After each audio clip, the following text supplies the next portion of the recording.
madre, las mujeres nos sentimos afortunadas, porque es el privilegio más grande, es parte de esa gran realización soñada. Y cuando esa criatura concebida en tu vientre es fruto del verdadero amor, su llegada es el complemento perfecto para afianzar y fortalecer la relación de pareja. Pero ¿qué pasa? ¿Qué pasa cuando ese o esa bebé nace con alguna condición o problema de salud? ¿Resulta ser una prueba de fuego para esa pareja? Muchos casos ya conocemos. En la historia de hoy, esta pareja nos muestra la mayor entrega y sacrificio sustentados en la fe y nos dan un ejemplo de hasta dónde puede llegar la fuerza del amor. Son Jennifer Ramos y César Concepción tras crear la Fundación María Laura.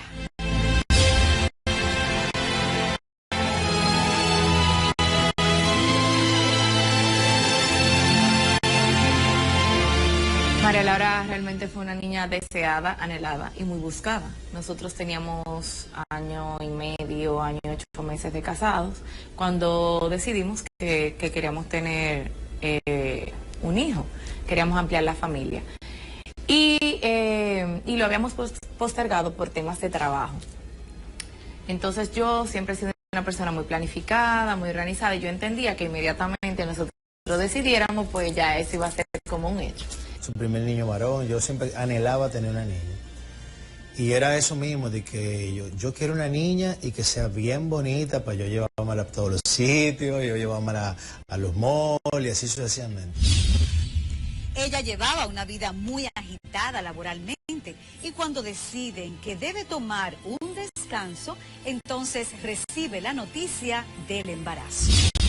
Eso fue un acontecimiento internacional, como yo siempre digo, porque eso lo publicamos nosotros en todos los días, y eso que en aquella época, hace casi 12 años, o bueno, 12 años, no había tanto Facebook, yo ni me recuerdo, creo que era Hi-Fi que estaba, pero sí empezamos, imagínate, llamamos al pueblo entero. Entonces, cuando llegó esa niña, obviamente feliz, pero no sabía qué venía detrás de esa situación.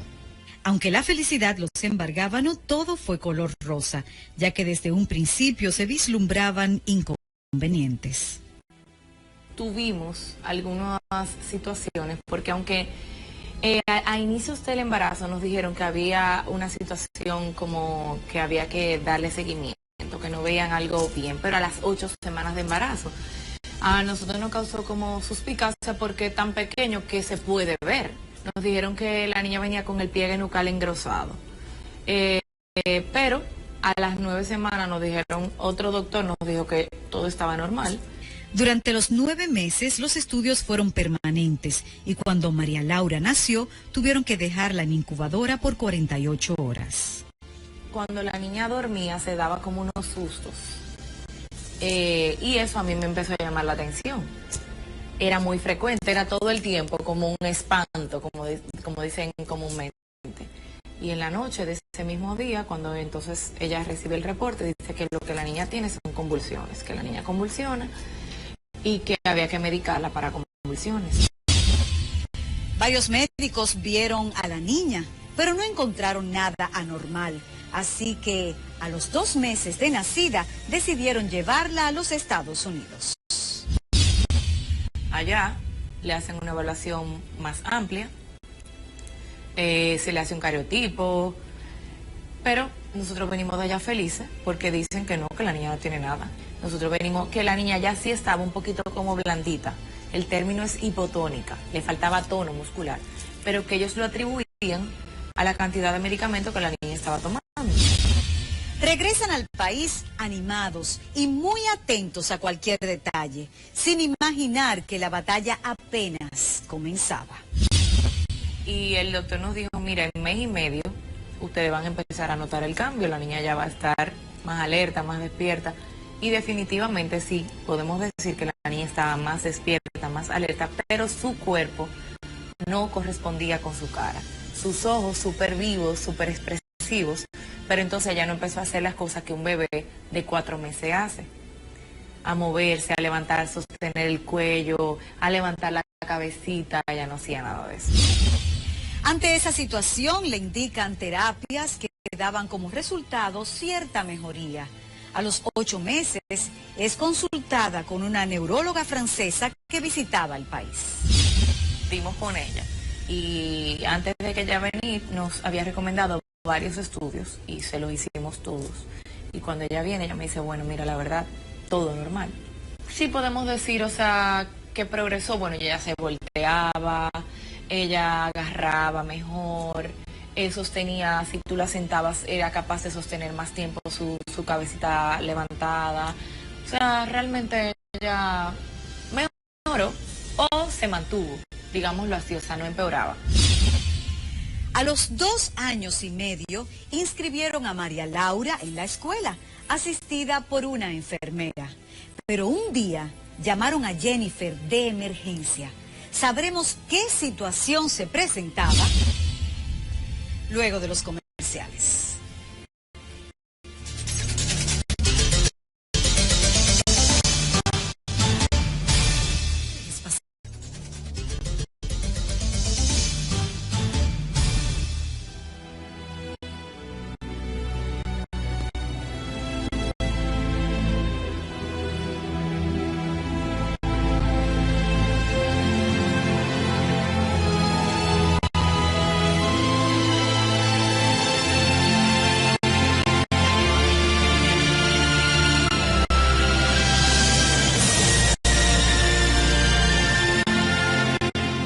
La niña al mediodía vomitó muchísimo, no quería comer nada porque ella comía bien.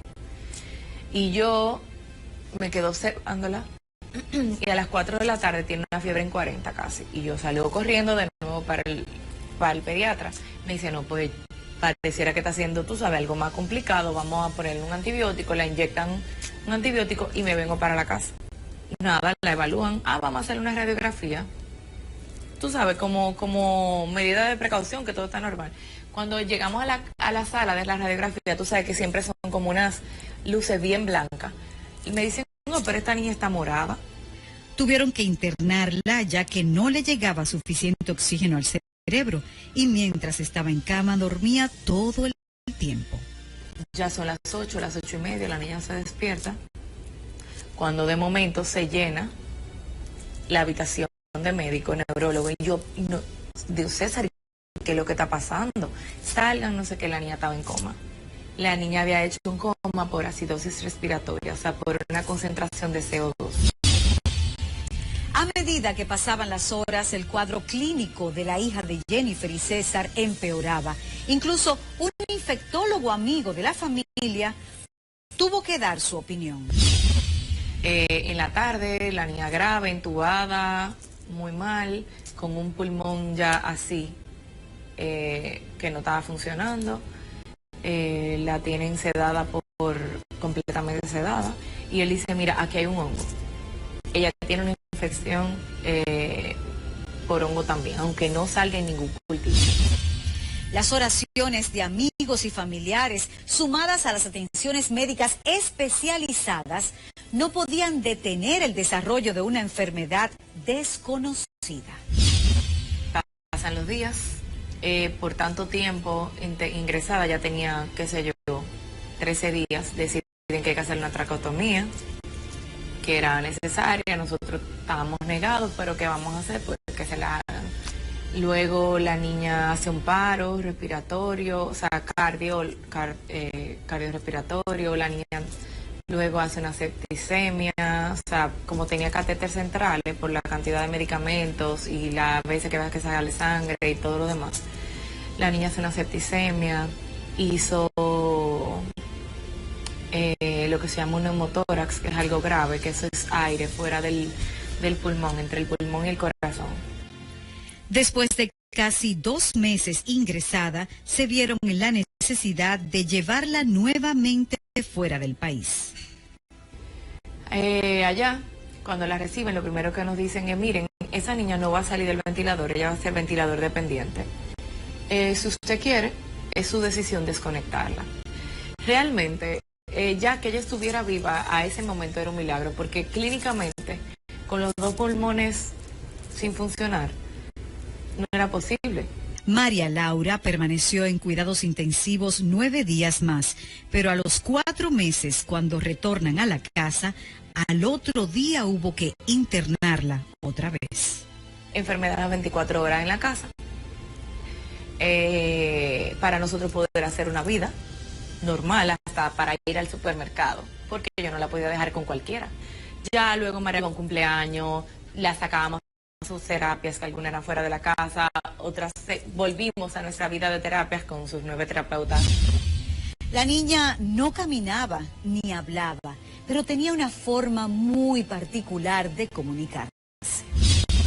Levantaba los brazos, sonreía, abrazaba, ella reconocía, claro, su entorno, su familia, le encantaba salir.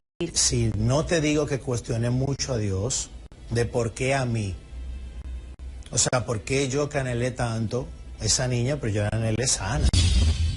Con 9 terapias a su cargo a tiempo completo, las complicaciones de la niña aumentaban y la llevaban a los Estados Unidos cada 6 meses. Y entonces la doctora se da cuenta que la niña está haciendo una escoliosis, lo cual puede complicar la parte respiratoria. Seguimiento. Pero obviamente como ella era blandita, como te dije ahorita, hipotónica, entonces, ¿qué pasa? Se le pone el corset, el doctor dijo que tenía que estar 23 horas del día con el corset, pero entonces se complica la parte gastrointestinal. Sin embargo, en todo ese delicado proceso, todos le sugerían a Jennifer que debía buscarle un hermanito o hermanita a su hija. Mi esposo quería tener otro hijo. Yo pensé, si yo falto, ¿con quién se va a quedar María Laura? Dije, bueno, señor, si es tu voluntad, tú sabes que yo no puedo con 2. Tiene que ser 1. Un domingo voy y me hago la prueba. Oh, pero estoy embarazada. Entonces vengo de allá súper contenta, pero obviamente con muchísimo miedo. Entonces nació Ana Victoria, perfectamente sana, aunque la mayor seguía siendo el centro de atención por su condición. María Laura siempre andaba de punta en blanco hasta para estar aquí en la casa. Esa niña, le dije corriendo a cambiarla porque vamos a salir. O sea, era hasta para dormir. En todo este proceso, la única forma de llevarlo, porque no es fácil, es uno teniendo una relación muy cercana con Dios. Y eso es lo que nosotros hacíamos. María Laura fue una niña que desde siempre se oró mucho, desde su primera gravedad. Esa niña especial que solo podía expresarse con la mirada y algunos pequeños gestos era admirada por el simple hecho de existir. Y ella despertaba en la gente algo que no era terrenal. Y quizá te llama la atención que te lo diga yo, que soy su mamá, pero era así. Yo, la palabra pena no existe en mi diccionario. Yo no... O sea, yo entendía que ella era una guerrera, que ella había pasado muchísimas cosas en su vida. Desde el nacimiento de María Laura, la familia Concepción Ramos vivía en un constante batallar. Sabremos cómo termina esta historia luego de los comerciales.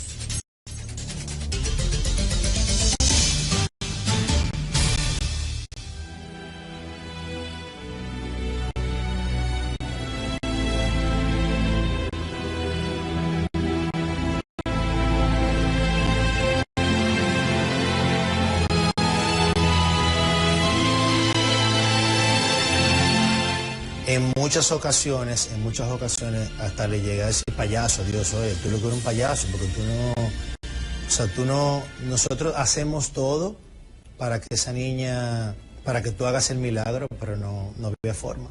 Es que cualquier día podía ser difícil, porque llega un momento en que tú te sientes extenuado. O sea, vuelvo y te digo, yo amo a mi hija, la amé, la amo y la amaré. No era fácil sobrellevar una situación latente y a la vez desconocida. Yo en la condición de esposo, en la condición de papá, tampoco no me podía rendir, ni podía ser que ella se rindiera.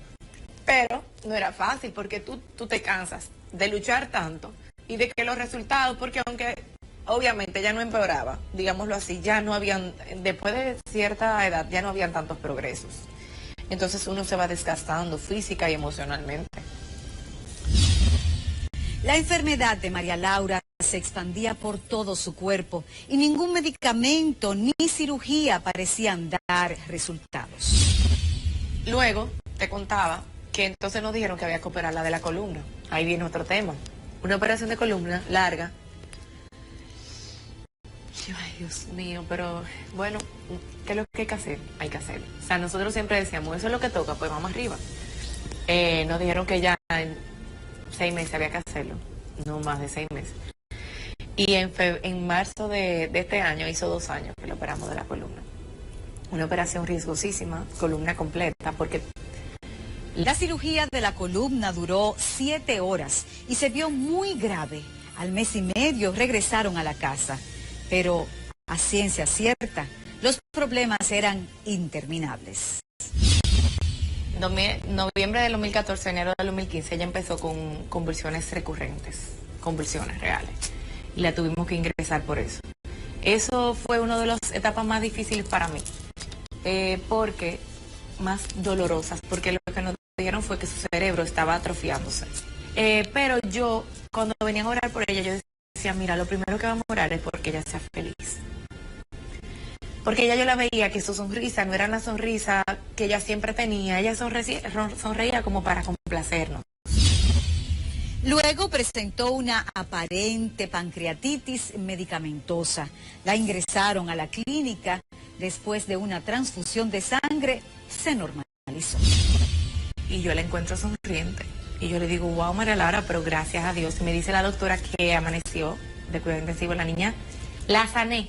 Está perfecta, ya todos sus niveles están normales. Y imagínate, nosotros súper felices. Y cuando vamos a hacer lo normal que se hace durante el día por la traqueotomía, y yo la voy a aspirar, la niña sacó sangre pura de aquí, de la tráquea. Mientras pasaban los minutos, el panorama se tornaba más oscuro y parecía que el final se acercaba. Pero ese día yo estaba consolándola y a lo mejor el que necesitaba ser consolado era yo. O sea, yo le decía, mira, no te preocupes, ella va a salir. Y al yo ver que los médicos, amigos de nosotros, o sea, tú se lo notas en el rostro, de que a lo mejor no vienen con buenas noticias. De hecho, ella me dijo en una ocasión, esas no son tus palabras. O sea, me dijo, esas no son tus palabras porque yo te conozco. O sea, yo sé que tú estás cuestionando a Dios ahora mismo. Yo sé que después de tanto luchar, el desenlace no es el más apropiado. La niña se está complicando y yo ahí empiezo a sentir que sí, que realmente se está complicando. Yo siempre había estado muy confiada. Y nada, a las 10:40 de la mañana, ella hizo un paro. Y ya yo sabía que ella no iba a volver. Mi esposo me decía, no, ella va a volver. Yo sabía que no.